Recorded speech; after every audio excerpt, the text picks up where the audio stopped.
Hello, ladies and gentlemen. Welcome to another episode of the Saturday Morning D&D Show. My name is Jordan, with a silent PH in the middle, and I am joined always by my wonderful co-host, Sir Lucian at Sir Lucian Gaming. This is episode 200.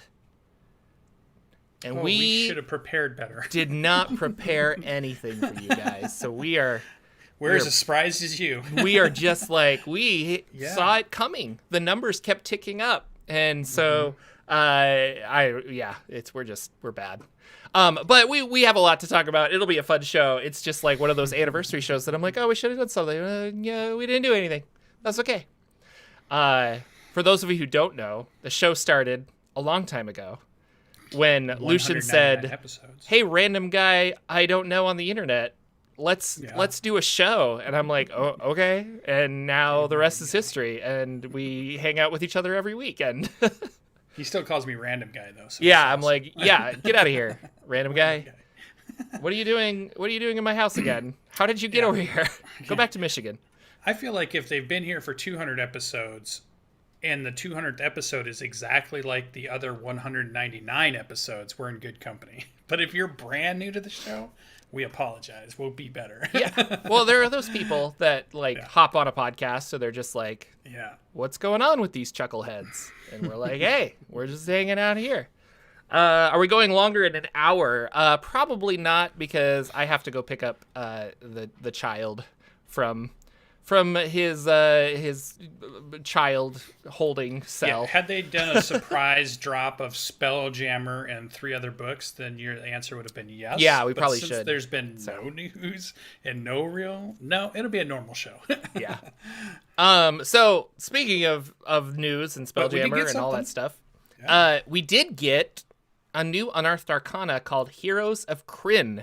And for those of you who don't know, Krynn is the planet that is home to the Dragonlance setting. And traditionally, back in the TSR days, it was the Forgotten Realms, Dragonlance, and Greyhawk were the 3 main kind of campaign settings.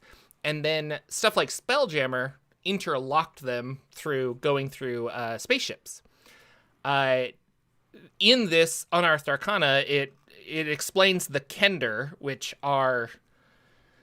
I don't know why they felt they needed to do this, I guess, but they're halflings, and they're just slightly different halflings, and it looks like they're reshaping Kender to be something different from a traditional halfling, in that in this Unearthed Arcana, they have a Feywild nature to them, and they're believed to... maybe not from the Feywild, but they're connected to this realm of Fey for some reason. But for all intents and purposes, they really are just halflings. But the Kender traits that are in this playtest material include a taunt, which is kind of interesting. I don't think we've ever seen something like that. And then they have a magical bag or pocket that they can pull out random objects, but it is random. You have to roll on a table, so you might try to get a specific trinket or like a rope, but that won't always happen. So it seems useless to me, but better for a magic item perhaps than a racial trait. But what do you think? I don't know. Yeah, I always wondered. It must have been back in the day when they decided to write the novels, because the novels came after Dungeons and Dragons is moving along. But I don't know if it came after halflings were introduced. Like, I'd wonder what year halflings were introduced to D&D, because it didn't start out with them in D&D. We had the dwarf and the elf in basic, but it must have been advanced D&D, yeah, at some point. And I know that they were originally hobbits, and then the Tolkien estate sued TSR and said, you can't use that. That's our trademark word. And that's where halflings came from. Right. Because I think in the Tolkien books, they said, hey, we're halflings, we're Shire folk, we're halflings, we're hobbits, because like the Treebeard didn't know what a hobbit was or something, and that's where halfling came. So Chad is saying halfling has been there since first edition, and that the Kender came after halflings were already established. So if we want to trust chat. If we want to trust chat. Yeah. I mean, who trusts chat? Do you trust things on the internet? Steve knows his stuff. He's pretty good. Yeah. So. That's what I was wondering. So the writers then we're going to write stuff that's Dungeons and Dragons related. We're going to put it in the world of Dragonlance. But we don't want to use halfling, but we're going to use all the other pieces. So we're going to change our halfling to Kender, which are pointy-eared, smaller folk, humanoid. Yeah. But it doesn't really talk about... I didn't see anything about size or weight, so we're not sure if they're pudgy size is small. Or if they're small, but that could be... What is that necessarily Oh, mean? yeah, because a gnome and a halfling are small, but there's a huge difference between their height. Yeah. So. Yeah. And that adds flavor to the type of class you're going to play. So it's interesting. I find it interesting that they call it Heroes of Krynn, not Heroes of Dragonlance. So is that a hint towards they're only mentioning the planet? So if they were to bring out something for Forgotten Realms, would they have called it Heroes of Terrell or Heroes of Heroes whatever of the Faerun planet is? Well, versus that's what I want to get into going next. So the next part of this is a sorcerer subclass called Lunar Magic. Which sounds cool. It does seem cool. And I have been reading, I was thinking a lot about both this Unearthed Arcana and the last one, which was Travelers of the Multiverse, which had a bunch of Spelljammer races. And I was like, I kind of don't know the Dragonlance Spelljammer cosmology. So there is a supplement for Spelljammer called Krynn Space, just like there was a supplement called Realm Space, which was the Forgotten Realms, like Crystal Sphere and all the planets. So I was reading Krynn Space, and it's all kind of coming together. And I was like, I kind of like the veil was parted, and I'm like, oh, this was the missing puzzle piece. So with this supplement and the previous one, Krynn has 3 moons, and the moons and other planetoids of Krynn Space are tied to the gods in some way. And this lunar magic specifically says there are 3 moons, and they're tied to the gods. And of these 3 moons, we have the black wizards, the red wizards, and the white wizards, and they all have these moon ties to stuff. Well, then I was researching the moons, and on all 3 of these moons are these shapeless creatures called plasmoids that are running around, which was a race that you could play in the previous Unearthed Arcana. So, bye, Cat. Sorry, he took off. So yes, I think that that it's not going to be like a Spelljammer specific book, but it will be a campaign setting Travelers of the Multiverse kind of book. And what we're seeing now is the Dragonlance setting. And so it's like, here's a little bit about the planet and the moons and how to do all that other stuff. And so I wouldn't be surprised if we're going to get a Greyhawk something that comes out too. We'll see. But yeah, that'd be cool. But yeah, that Unearthed Arcana, well, Heroes of Krynn even talks about like Eberron and the moons of Eberron and stuff, kind of tying it back into this. And then later on, you have there are some backgrounds, and one of them is the Mages of High Sorcery, and it talks a little bit more about that. But specifically, there are feats of the black robes, the red robes, and the white robes. And so I think with the connection of the moon and all that other stuff, it's going to be just crazy. So we'll see.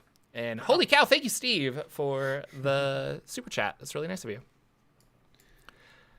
So where does your theory stand now, Lucian? Yeah. As we talk about, you said there's not going to be Dragonlance. I don't know. We kind of didn't super define what your theory was, but I'm curious. And I'll define it without abridging it, knowing what we have now, so that I can... What I was saying is I did not think, and it's looking rocky at this point, that they would bring out a Dragonlance campaign book like you would have for... The Netherdeep is all about, Wild Mountain stuff, yeah. Right, yeah. You have a book like Ravnica, or a book like, one of the Magic the Gathering worlds. So I was saying, or predicting, that we would not get a Dragonlance one, only because I thought, you're going to, at some point last year, they want to cancel the books series that's going to be released. And had they had their way and the authors not did anything about it and just said, okay, there would be no Dragonlance books if Wizards of the Coast had their first inclination. But then they get sued. So then I think, well, one, they don't want it. They're canceling the book. So they're definitely not trying to tie it into a book they know is coming out. Two, now we get sued over it. So now maybe we want to stay away from a property where we have bad press. And then, three, okay, maybe we let them do the book, and to calm everything down, that's the last we hear of it. We don't say anything anymore and we move on. So those are that's where my logical thinking was going. But when we release, a UA article like this that has the Knights of, I don't even know how to say Solomon? It's welcome to my world. Yeah. Kender, and we have, they specifically talk about Krynn. They name it. They don't just kind of sort of talk about it or hint at it, but we know it's Krynn.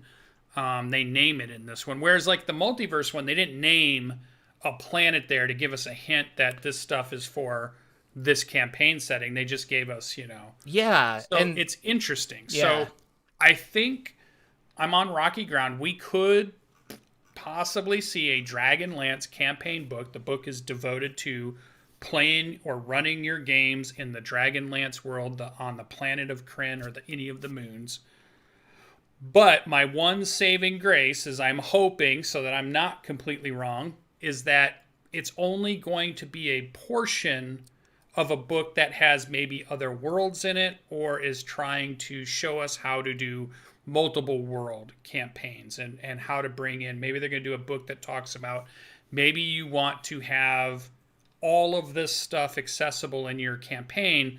So here's a little bit of Eberron, here's a little bit of Forgotten Realms, here's a little bit of Greyhawk, here's a little bit of Dragonlance, here's a little bit of Dark Sun, here's a little bit of and it's tied together, and you move around either through portals in the town of Sigil, and we bring in Planescape and in the all of that, but we also bring in, and there's a physical way to travel using the spell jamming ships, which I think are just a cool thing that we know they've been talking about. But just the Spelljammer ship, I think, is the cool thing that we want added the most, more than anything. It's just that idea of this cool, magically created craft that allows you to travel from crazy world to crazy world. And that's a home base, a ship like that. Yeah. There's a lot of reasons to add it into the game.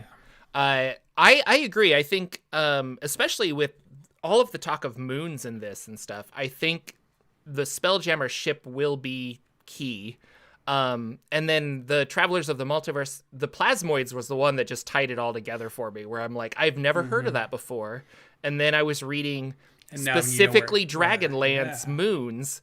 That's where the Plasmoids come from. And there's evil Plasmoids on the Black Moon and neutral ones on the Green Moon or the Red Moon or whatever. Well, the Red Wizard Moon, which I think is green or foggy or something. And then there's a good moon that is where the good Plasmoids live.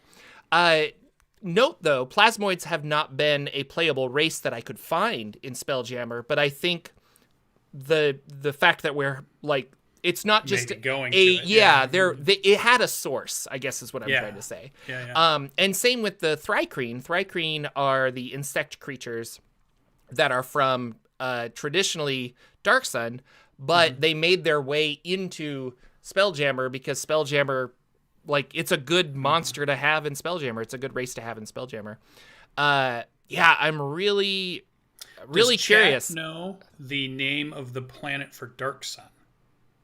Oh, what? Athos? Is it? I think. Okay, so I'm hoping we see a UA article that's something about the heroes of Athos or the Arthas. So that's a curious one. It is Athos, the desert world of Athos. So Dark Sun was not part of that triangle of Forgotten Realms, Greyhawk, and Krynn. And it was within the Spelljammer universe. It even said that Dark Sun was separate in a way and inaccessible. They can always change their mind, which is what they've done about Eberron and a lot of other things. So I wouldn't be surprised if Dark Sun makes an appearance, but I would be surprised if, like, Dark Sun, I think they would say they don't understand spell jamming. From what I was reading... Well, yeah, because you got to tamp down the magic, right? Yeah, and Forgotten Realms, there are spell jamming ports and stuff. Like, there are people on the realms that know about spell jamming. Same with Dragonlance. There's, like, I think I read like 1/16 of the population knows that there are other planets and that there are spelljammer ships and things like that. But Dark Sun, I don't think that they would. So we'll see if that comes out. But the fact that we had a Thri-Kreen kind of points in that direction. So yeah, I don't know. I'm like amped now. Super excited for all this stuff. Well, it's good for a lore geek for sure. Yeah, because we're diving into some of the stuff that. Yeah, and now I have like a focus of research, which has been really fun. So I started writing a video the other day on the different races of Spelljammer, because I'm like, what races didn't we see in that Travelers of the Multiverse one? And then through that, I started researching Krynn space and then found all this other stuff. So I'm just like writing like crazy. So hopefully, cross our fingers, I'm going to try to pull not an all-nighter, but I'm going to stay up late and try to get as many videos out as I can about Spelljammer and all of these different Krynn stuff. And then I should probably focus on some Dragonlance videos. But it's fun. Like, I'm all like, I'm stoked about D&D lore, you know, because there's been a lull. Play a Kender? Are you itching to let your dungeon master add this to your campaign or the sorcerer subclass? No. Is there anything in this UA article that you're going to Nathan and saying, Nathan, I need this gotta play a Kender? Game?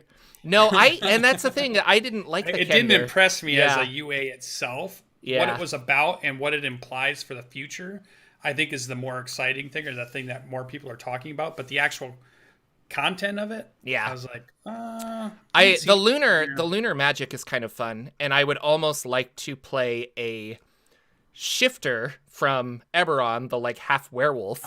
A shifter sorcerer of the lunar magic would be really interesting to me. Yeah. But that's combining a bunch of different things for whatever. But the background, I like backgrounds specifically for campaign settings, and so that's fine. But if I'm not going to play in a Dragonlance, I'm probably not going to use either of these backgrounds. And the same with the feats. And I thought it was also interesting that instead of creating a new wizard subclass for these red, white, and black robed wizards, instead they're going the feat route, which is kind of what they did for Strixhaven. They didn't create like Strixhaven school subclasses for the wizard. They created those feats that you kind of add on to whatever wizard or sorcerer you want to be.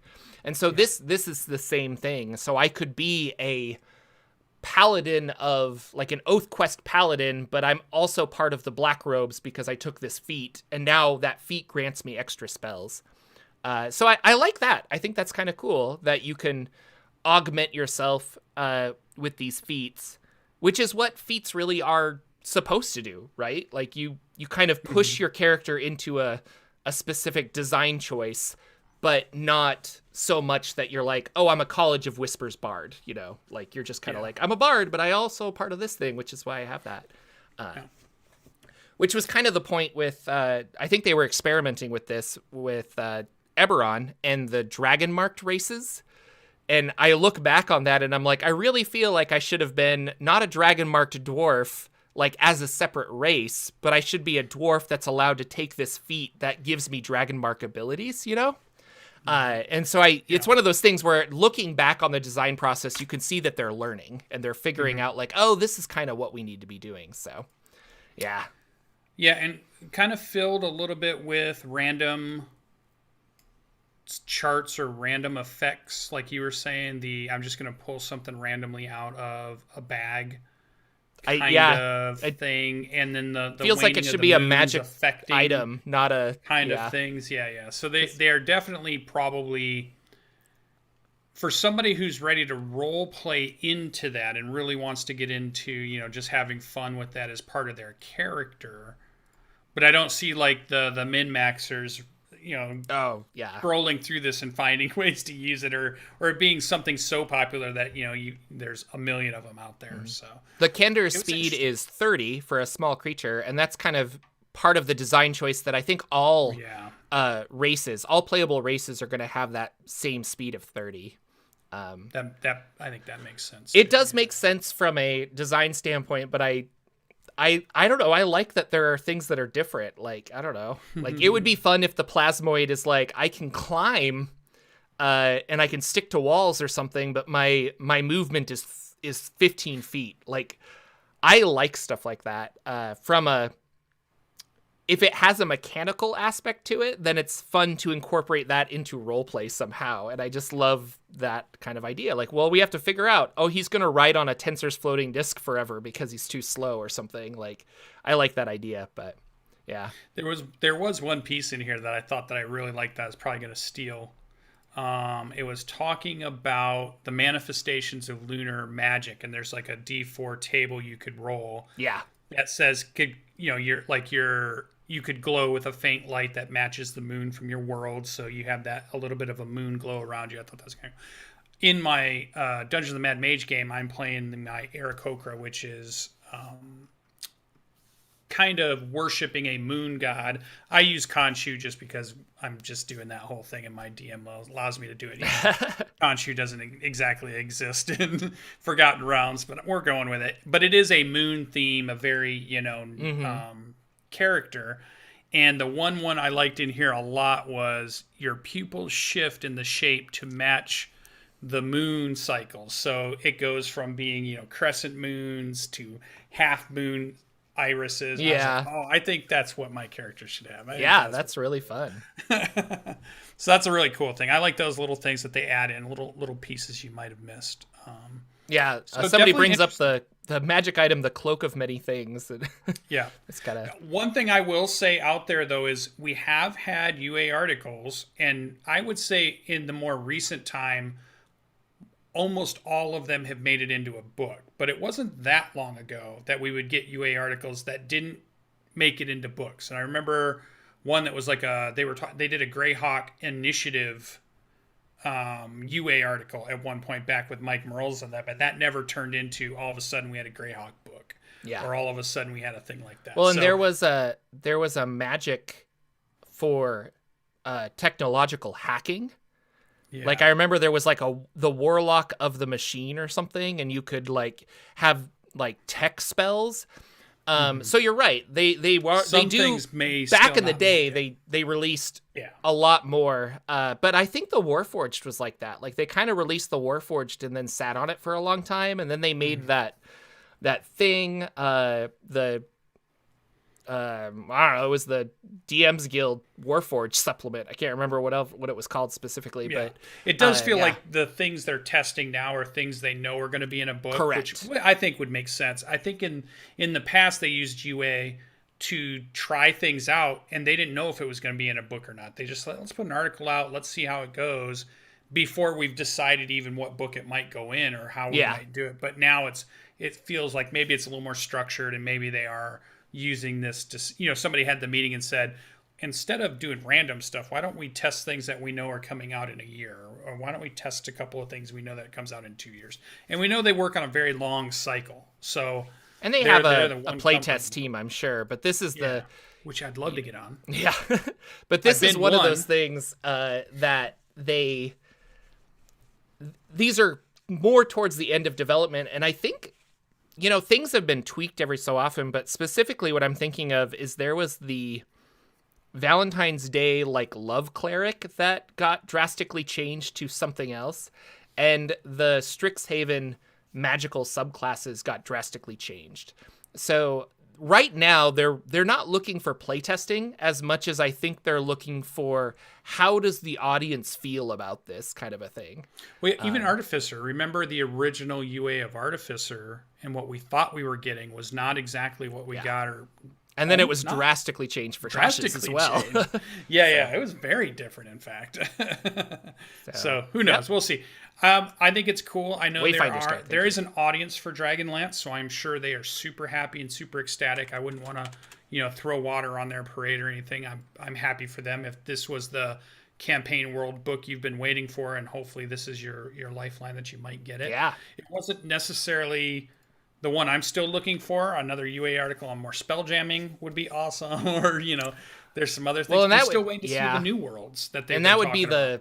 I just and I really feel like they need to release, if they have spell jamming, flight, ship mechanics, that is something that needs to be released. Like I don't think you can. Or needs to be an Unearthed Arcana. How does it work? Yeah, because that's a whole well, how do I add this to this? But they how do you create the ships? They've been working on ships with Ghosts of Saltmarsh had ship mechanics that I didn't really care for, and those were refined a little bit more in the Baldur's Gate Descent into Avernus stuff. But we haven't had a lot of good mechanics about that. Yeah. So yeah, I agree. I totally agree, because I think we could have some really cool. What does it mean to be a pilot? Mech warrior kind of, like powered armored or like mech based magical suits. Yeah, and I want to say this before I forget is I couldn't find the article where I read this, but I read somewhere that one of the Starfinder writers and lead designers is now working with I just saw it on Wizards. Twitter. Yeah. He's now working, or they are now working with Wizards of the Coast, and it did feel a lot like, hey, we want to break into this Starfinder market. Do you want to come over here and help us redesign Spelljammer for a Starfinder kind of setting? And so it feels very much like that direction. So, but I wonder if we would have gotten this. We talk about their long-term plan, but was it the jokes of Spelljammer Confirmed for 8 years that allowed them to finally be maybe we should look into this, if people want it, Yeah, I want to behind the scenes after it's out. I want to put the question out there. Okay, now tell us, when did you really decide to do it? Was it a year ago? Was it 2 years ago? Has this been something you've been planning and you've been memeing us about for 10 years? What is it? When was the want to be a fly on the wall? Yeah. Tell us now, because now it's out. You don't have to keep it a secret anymore. When was this going to be a reality, and how long did you hold on to it before you gave it to us? So we'll see. It's the first hint that there's something else coming after the Critical Role book. The Netherdeep is all I ever think of. I can't remember the full title. It's just Netherdeep in my head. Netherdeep, yeah. Call of the Netherdeep, I think. Call of the Netherdeep. It's beginning to feel more Spelljammer and less Planescape to me, which I thought was interesting. So we'll see. And I also the Monty Cook Planebreaker 5e book that finished their Kickstarter. I'm now all of these things are coming together, and I'm not that he has inside information, but from a Jordan Dungeon Master standpoint, it would be awesome to run some kind of pirate Spelljammer adventure and then incorporate that book into my campaign. So I really like that idea. Which is interesting because I have my players all signed up for this future Eberron game that I'm going to run, but then new stuff comes out and I know I'm going to be well, hey, you guys want to play this instead? So who knows? Jordan, I feel like behind you is a floor full of choking hazards. Yeah. What's going on behind you? I just noticed. Yeah, so my 2-year-old found my jar of pennies and a jar of other coins, and he proceeded to dump them all out. Now, he's done this before, and I said to him, you got to pick them back up, and then he, one by one, picked up every coin and put it back in the jar. No. And I was like, what a great way to keep you occupied for 10 minutes while I edit a video. So then yesterday he did the same thing, and I was like, you got to pick it up. And he's like, no, Daddy, do it. And then he just walked upstairs. And I'm like, all right. So I haven't had a chance to clean it up yet. But you're right. It is a severe choking hazard. And the cat is a little upset that his favorite place to sit is covered in pennies. It's just covered in copper coins. Yeah. And That's funny. All right. Well, back to the news. So Plasmoids, so that's that. There is, for those of us who are, or for those of you who remember, there was a bunch of old Forgotten Realms games that came out on the PC in the 80s And they're like the Beholders something or other. I forget the names of them. But yeah, the Archives, and it's, what is it called? It's called Eye of the Beholder. That was dumb. I don't know why I didn't think about that. And these have been available on Good Old Games for a while, I guess, but they're coming to Steam, and I thought that was really cool. So I have never played them. Do you know about these? They're kind of the really old ones where you're looking at like a dungeon and then you hit the like left and your whole body turns as you're like looking in the new thing. I feel like I remember them being in the store shelves when I would go into the computer game store that would still have the big boxes. I don't know if I ever bought any or played them, but I remember seeing the box art and I remember looking at them and being interested because it was D&D, but it was also computer game, which was kind of new and not necessarily because I never had consoles, right? The only time I got to play consoles was go to a friend's house. But computer games, that was something that I might be able to get into because my aunt would have a computer and maybe that would work. So I never looked at console games. I would just always look at computer games because that would be something that I might be able to buy. But yeah, I would be interested in them to see. God, can you imagine something like that working on a modern day? Like, because I've tried to play like Neverwinter Nights back in the day before they remastered it to work on like a Windows, 11 machine. That's the cool thing about this is they're not like remastered in a graphical sense, I guess, but they're made to work on these newer PCs, and for me, I do like Good Old Games, but boy, it's really nice to have everything in my Steam library because I'm a big PC gamer.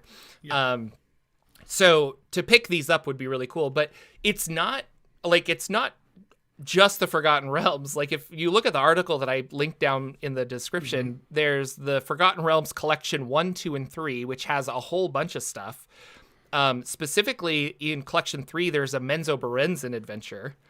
Then there's a Krynn series that's like 3 different games. And so I was like, well, that's really cool. There's a Dark Sun series. There's a Ravenloft series. And there's one of my favorite campaign settings that has not come about in at all is now Al-Qadim. And there's the Genie's Curse, which is kind of more of like a point and click adventure. And this one, a lot of people talk about is one of the coolest games, or at least I guess in the Al-Qadim setting people that I hang out with. I don't know. So I'm really curious. Group of 10 people. Apparently it's really tough. Like these are really hard games. I put this on Twitter this morning and a lot of people were like, well, I guess my 10-year-old self will see if they can get through, and but yeah, it sounds like a streaming opportunity for you on a Saturday night. Who knows? That could be a lot of fun. We had a lot of people say, stream. I want to watch you play Baldur's Gate on Twitch, and I never did it really, but I should have. But these are just kind of interesting. I'm really curious. Super old school. Yeah. But this is, you play Cave of Cud. I do. That's you like these older games that they have brought back. They were the old ASCII. They were the old kind of. And I've never played these, so they might be awful. It might be a lot of fun. Who knows? I don't know. It's a the late 80s, early 90s kind of PC gaming was very different than it is obviously today, where things gaming were very kind of like point and click and story driven, as opposed to a Mario. On the Nintendo was not story driven; it was gameplay driven, and so. The game had to be interesting without interesting visuals, right? Because nowadays you can do photorealistic, cool characters and explosions and all kinds of, super high-end artwork can be on the screen and you can be running around in that world. But back then you didn't have any of that. So you had to make your game stand out either by gameplay or, like you said, story, or the things you're doing have to draw you in and want you to keep going with it. So it was really a different time for gaming then, because just how they keep your attention was different. So it would be interesting to go back. We don't have any of the Spelljammer games on here. I think they made one Spelljammer game that was a part of this series, and that didn't make this cut apparently. So, but I don't think that one is available even on Good Old Games. I think it just has never been remastered. So, could very well be interesting. I think that'd be a good YouTube stream. Could be fun. We'll see. I don't know. So anyway, that's that. That comes out the end of March, and I think I just found that interesting, so I put it out there. I wanted to talk about a quick Kickstarter called Griselda's Guide to Ghost Hunting. I saw that Nerd Immersion Ted did a thing of this because he really likes Ghostbusters and ghosts and stuff. And I don't know a ton about it, but it looks really good. It looks super cool. And I like the idea that, like, ghosts have always felt very underwhelming to me in D&D. The possession mechanic is kind of just frustrating.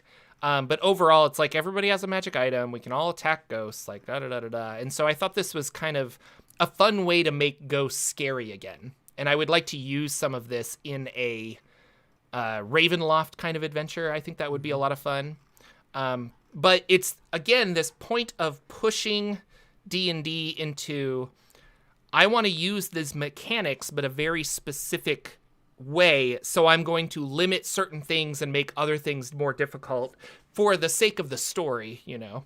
And we're getting away from this idea of, well, everything's allowed at my table kind of a thing. And I thought this was kind of interesting. So if you're curious about it, it's funded. It's got 25 days to go. And I guess I won't talk about it more than that, other than maybe your reaction there, Mr. Lucian. I find it interesting you brought it up because I feel like at some point this week I was reading either a article or a blurb or a tweet on Twitter somewhere, and it was either 2C Gaming or Kobold Press that was talking about their book that's going to have like ghosts and stuff in it, supernatural stuff, and the line that stood out to me was, once you use these in your game, you'll never go back to the D&D ghost. And then what you just said about ghosts, we have specters and, you know, those kinds of things in our monster manual, but they are kind of underwhelming and probably could be so much better. There could be so many cool mechanics, so many cool different types you could add, so many different things you could do if you really dove into it. And this, I can't remember if it was 2C Gaming or if it was Kobold Press, but there's somebody out there bringing a book out right now that was like, we're amping that up. So there's so maybe Griswold's Guide to Ghost Hunting will be good for you, but you also might look for one of these other books that are coming out. I know Kobold Press was doing an undead book, or is that Jetpack 7 or something? But I remember one of those groups. So, so I don't know. I've been wanting to. I mean, I want to run everything, but like Ravenloft is one of those classic ones that I kind of want to run as well, and haven't yet. Yeah. Well, and like the supernatural of the ghost and specter is always cool and different, I think, than from the werewolf vampire monster thing. They usually get included, but yet you can be very different. That could be very, you know, you can go a very different way with that. And I think you could have some fun campaigns with ghosts and specters because they can be something that your players can't easily overcome. That's what I want a haunted house to be scary, you know? Like if we have a werewolf in a den, it's like, okay, I need silver weapons. I go in there, I kill the werewolf.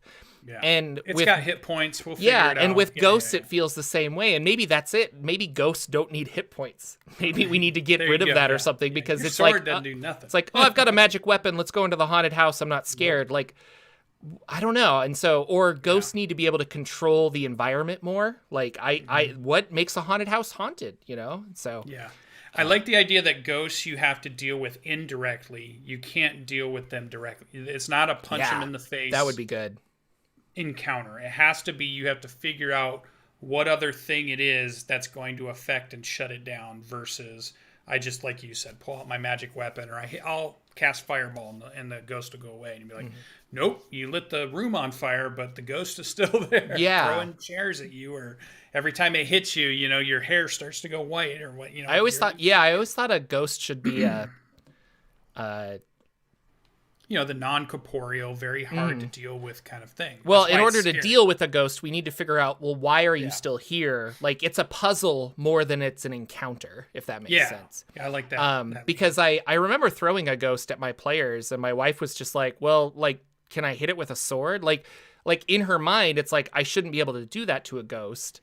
But, like, game mechanic-wise, you can. And so then they just treated it like another monster, and it's like, that's okay. Yeah. So. I did... Now, one of the more memorable encounters in Revenor, which was the campaign I ran for a bunch of fans of the show, was, I don't remember if it was Ghost specifically. I'd have to get the monster manual, or if it was Spectre. One of those ones that is a corporeal you would think of as Ghost has the mechanic that when they hit you or they possess you or they move through you, there's the potential, if you don't make a roll, you lose, I think, like 10 years or 50 years, or you roll to see you like rapidly age. Yeah. You do a rapid age thing. Well, that mechanic was there.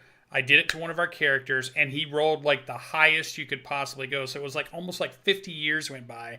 And then he role played it really well. Like he had creaky bones. He was like, his voice kind of changed when he was playing his character. And the other party members really kind of dove into the whole letting him role play it and play it out. And I thought that was just a really fun moment for something like that to happen, where your buddy that you're out adventuring, just 50 years has tacked on, and all of a sudden he was human, so it made sense. It wasn't like they're elven, so all right, they have 1,000 years anyways, it doesn't really affect them. It was like, they're human, this guy's gonna die soon. It's like he just aged that much. So I thought that was kind of a cool moment. We don't have fun mechanics for like age. Like if I wanted to play, like I'm thinking about Forbidden Lands by yeah.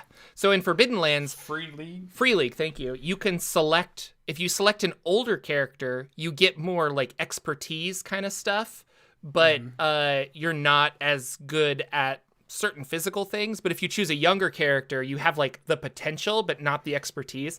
And I like that they did that. And it would be interesting, not that that translates exactly to what we're talking about now, but the concept of an older character should have something different, and what would happen to a character if they are rapidly aged. What are the consequences of that, or what are the benefits of that, or something. I like that idea. You come home and you're just as old as your dad or something. It'd be hilarious. So very cool. There's a Humble Bundle that's out. Goodman Games for 5th edition fantasy. And I don't know much about this other than I like Goodman Games. They make really good stuff. And this was a pretty good deal. Incorporated in that humble bundle is also a coupon code that you can use on Goodman Games store for like 20% off. So if you're into Humble Bundles, it's cool. Check it out. There's links in the description. I have played I didn't realize they made so many 5th edition stuff, but it makes sense. Everybody makes 5th edition stuff because it's it's what people are playing. Raiders of the Lost and everyone's been shifting towards 5e too. Like I know Monte Cook Games, they were doing their own thing, and then all of a sudden it's like, let's start making. I mean, that's where the money is. Let's start making stuff. And Goodman Games originally made a bunch of 3.5 stuff, and then when they came out with their book, Dungeon Crawl Classics, they really focused on making content for that, because in all honesty, nobody else was. Yeah. And now I think they're like, we're kind of in a position where we can make like side by side. So a lot of the Kickstarters that Goodman Games has been putting out lately is usually like, do you want the 5e version or do you want the DCC version? Like they're making them cross compatible. So and I think you'll find that going forward. They've been talking about doing like monster books and stuff like that. And it's always like, here's the 5e monster stat block. Here's the DCC monster stat block. And so, that's about it. Well, so this is part of their 5th edition franchise. And that's cool. But they've got good writers and stuff. They make good stuff. So good artwork usually with Goodman Games stuff. Usually good quality stuff that you can buy. Usually pretty thick books too. They don't skimp on the content that they typically give you. I feel like if you buy a Goodman Games book, for the most part, any of the ones I've seen, you're getting your money's worth just in paper. I mean, just in the size and in the amount of information. They're not giving you like only a 10-page thing and trying to charge you $50 for it. So I always like Goodman Games, and their merch always looks really good. Their booth at Gen Con was always fun to go and check out and get something from. And so a lot of these are adventures, but that's what it looked like. I really like the Monster Alphabet. That is system neutral, just a really cool, like, how do I describe monsters? How do I create monsters? It's and it's like, it's for oozes, and then it has a whole bunch of stuff about oozes. That's just a really fun book. I have a hard copy of it back there. Very cool. We did talk about Kickstarter, so I'll just bring it up because we've talked about it for the last 2 weeks. But the Brandon Sanderson Kickstarter, 19 days to go. If you've missed it, the number one largest Kickstarter ever, fastest growing, all that stuff. 27.8 million and still growing as we go. So there is going to be some really cool books coming from Brian Sanderson's secret novel. Sanderson, 4. yeah. Brandon. I keep saying the other word as well, and it's not. 4 secret novels. He has been releasing spoilers if you want to know what you're getting. I'm of the route I'm not going to watch any of that because I want to be totally surprised and just read them as they are. Cool. But if you want to know what you're getting, you can definitely. They've been putting videos. Are you a physical book novel reader or are you an ebook novel reader? I used to be a physical book, paperback, sometimes hardback. If like the George R.R. Martin ones, I read all in hardback. Robert Jordan ones, I read all in hardback. But I think that was just me being a teenager and thinking it was cool to go buy those big books. But then I would love a paperback. At night I would read for a couple of chapters and then go to bed. Read a couple chapters, go to bed, and just have one every single night. But I've turned into the ebook once I've got the pads and my phone. I can put Kindle on there and Kindle, and I'm a part of Kindle Unlimited, so I can see all the books that are out there now, and it's just so much more convenient. I read practically every night a Kindle book of some sort, so now I'm an e-reader person. So yeah. Audiobook is my other friend he started like I did, paperbacks, hardback books all the time. He switched to audiobook and has never gone back, so he only does audiobook. I still do e-reader stuff. So, yeah. What about Jordan? No, I love my e-reader. And I wish it's weird because I like physical books for tabletop RPGs, but usually that's because they're not formatted for an e-reader, and it's kind of difficult to flip back and forth and kind of understand what I'm reading. But for just novels, I do a lot of the e-readers, but I don't like the LCD bright screens. I like the e-ink displays. And that's what I use. She likes that paper look or that non-bright. But I'm usually always reading before bed, and whenever I go on trips or something, I have books with me in the car, and so it's easier to haul that around than a bunch of other books. Yeah, I always use night mode on my e-reader, so it's black background, white lettering, and that always seems to be better than the white and the the big glaring white in your face. The other thing is, I feel like I've never been diagnosed with this, but I feel like I'm slightly dyslexic, I think, maybe, or something, because I have trouble reading words sometimes, and my eyes can't focus. So with that, I love that I can increase the font size of anything I'm reading, and so that was one of the huge things, because sometimes I'm like, oh, this is too small, and I feel like an old man with a magnifying glass sitting on my couch reading a book. But you'll find that sometimes with some of these, the old school essentials stuff was like, the book was small, the font was kind of small, they packed a lot of information in there, and I'm like, oh yeah. But it's such a weird topic for our show, but I'm going to go one more too. Do you ever use the auto scroll feature? I've never tried it, no. I've never done that, but it must be there because there must be people who turn that on and it just slowly scrolls up and they just read as it goes, but that just freaks me out. It's like I can't do it. Like if it gets turned on accidentally, I freak out. It's like, this thing's possessed. Put it down. That's funny. I got to turn it off. I can't do it. All right. Well, if you haven't get it, go and see if you like the Brandon Sanderson stuff. I think I would love to see a TTRPG from some of his worlds. He's got his main world, but he has written for some other stuff. I watched I watched a video where he did, and it was about a year ago. Cosmere. Yeah. Cosmere. And he said, "What is the Cosmere?" And he was talking all about like how he came up with it and stuff. And I'm intrigued. Apparently, DM Nathan and a bunch of my players and DM team, they love Brandon Sanderson and talk about it a lot. And I was like, oh. Yeah. So we're going to take a road trip in May, and I bought the first audiobook. And so I was like, well, maybe I can get everyone to listen to this audiobook on a drive, because that's the only time I really feel like I can listen to audiobooks, because otherwise I get distracted and then I don't know. But if I'm driving, then it's like, oh, it's fun. Yeah. But I was going to try and read once I finish some of the other books I'm on. So We Thank you, drive RPG DMCA. Go ahead. from Michigan down to New Orleans, and that's a big 14 hours, and we breaks it up into two, big 7 hours, get a hotel, 7 or 8 hours, Yeah. and then you're finally there. And it's like a tradition. We always listen to Monster Hunter International audiobook all the way down, all the way back up. We just love that series, but we always pick this book that we love, but we want to listen to it again. And the person that reads it is really good. The story is really engaging, and it is fun just to have a nice long drive, like you're saying, and have a cool ebook in. Thank you, Mao Peach, for the super chat. That was really nice of you.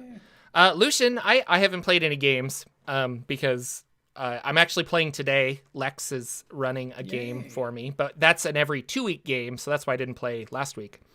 Gotcha. But I'm excited for that. That'll be a lot of fun. What has Lucian been doing in the world of Dungeons of the Mad Mage? Dungeons of the Mad Mage. It seems like for the last 3 sessions, so this is about 3 weeks running straight-ish, we've been on the same level. I feel like I'm ready to move down to see what's next. This has been I think you would have liked it, drow-centric level. This would have been the level that I think Jordan, the player, would have really liked to go through. Like if somehow you didn't want to do all of Dungeon of the Mad Mage, but you got down to that part and you got to, run your character through that and the storylines and the things that are happening. It's a level that reminds me of one that you would enjoy just diving into and playing and seeing all the things that are happening. It's very drow-centric. 2 factions of drows, there's intrigue going on. And but the one thing that I thought was a funny comment from our dungeon master just after we were done streaming it was the way we went into this level was almost like the back doorway, like the way that wasn't really expected. Like there was a door that kind of blocked you, and there was a normal way you would go, and the adventure was almost written as if they knew you would go this other way. But our party went the other way as if we went in the employee's entrance of an amusement park. So, it's like going to Disneyland, and you know what Disneyland is like. And maybe you've gone 6 or 7 or 8 times, and you know the gate, you know how you get in, you know all the places you love to go, and you love to run around. But then if you were to go in the way the employees go in, it's like an alien world all of a sudden. And yet it's a place you've been 7 or 8 times. But yet now you're in the background of everything, or now you're behind everything. And that's kind of what this level was. There was this area that we were just moving around in the background, and it was funny that we came up to everything in the backwards order that I think they wrote the whole adventure. So it kind of made the whole thing. He said it made it running really weird because, like, there's a whole, and again, we're doing spoilers in this. So if you don't want spoilers, you'll have to wait, plug your ears for a moment. There's this part where there's a drow that's willing to say, hey, I'll help you defeat the other. I'm a spy. I'm just here undercover. But let's work together, and we'll bring this house of drow down together. Well, he was the last guy we got to. And if you go the other way, I think he's one of the first guys you get to. So he's the last guy. We've already murder hoboed the whole... There's no living creature on the level when we get to him. And he's like, makes his offer. Hey, let's take down this house of drow together. And we're like, there is no house of drow anymore. They're all dead. So it was like a really weird interaction, So it was really we're murder hobos. So yeah, apparently. I mean, why would you try to ask that at all? So it was interesting. So I thought it was a funny thing where you could tell, I think if you read the way the writers wrote that level, they thought the players would go a certain way, and they structured things that way. Mm-hmm. But yet there was a way for us to go a totally different way, so it kind of messed it up a little bit. But it was fun for us as players. We didn't know. We were just moving around. And has your rank in Acquisitions Incorporated gone up or anything? Like, are you guys still doing many that? Times? Okay. Yeah. So we've gone up 3 times, and what happened is for the first one we got the old inn on the corner, or old house, and we turned it into an inn and rooms above. Then when we leveled up again, they gave us the block, and that's now all of our... We have we had a sprawling compound of a couple of buildings that were all ours now. We had employees. They sent us employees. They do things there. Yeah, that's cool. And now we've leveled up again, and we own the whole north quarter, and we have our guards, and Acquisition Inc. symbols walking the streets, and they know us and they know who we are when we pass by, and we're heading back down to the the dungeon or whatever. So yeah, he's our dungeon master has incorporated quite a bit of the you're growing in power and your franchise is getting bigger and bigger and bigger within the city of Waterdeep, which has been pretty fun and pretty cool. And we get abilities, and we get, like our Documancer's pouch keeps getting more and more cool abilities as we go up in that's cool. franchise level. And that was like, I'm the cartographer, goes up in levels. Really liked all those settings and stuff. I thought that were really fun. Yeah. So super fun. Our Dungeon Master is doing a great job. He is the Dungeon Master from Down Under, our Australian Dungeon Master. So that's been good. We're at that 11th level. I feel like we've just moved, because I'm still 7-4. I think we're about to hit 12th pretty soon, but we're about to go down to the dungeon level of 11, I think is where we're about to be. I think we're on 10 now, technically, if you look at the maps. I'm curious about your leveling. Like, do you feel like you're leveling at an appropriate rate, or is it slowed down now that you're in the almost teens? No, I think because we're not doing experience leveling, and it's more about when we move down a level, or we're towards the end of finishing this level and we're about to go down into this level. He's almost doing more of a milestone. Okay, now you guys are this level, which happens to correlate with we're about to go down and further.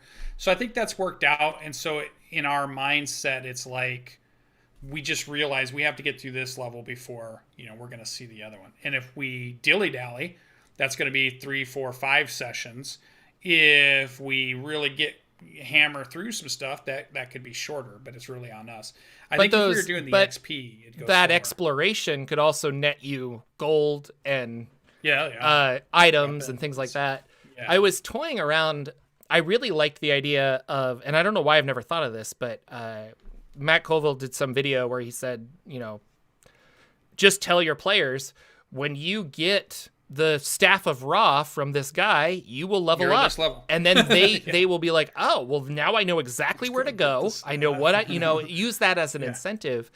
And with this Eberron game, I've been trying to come up with points where I'm just like, you will be this level when you do this.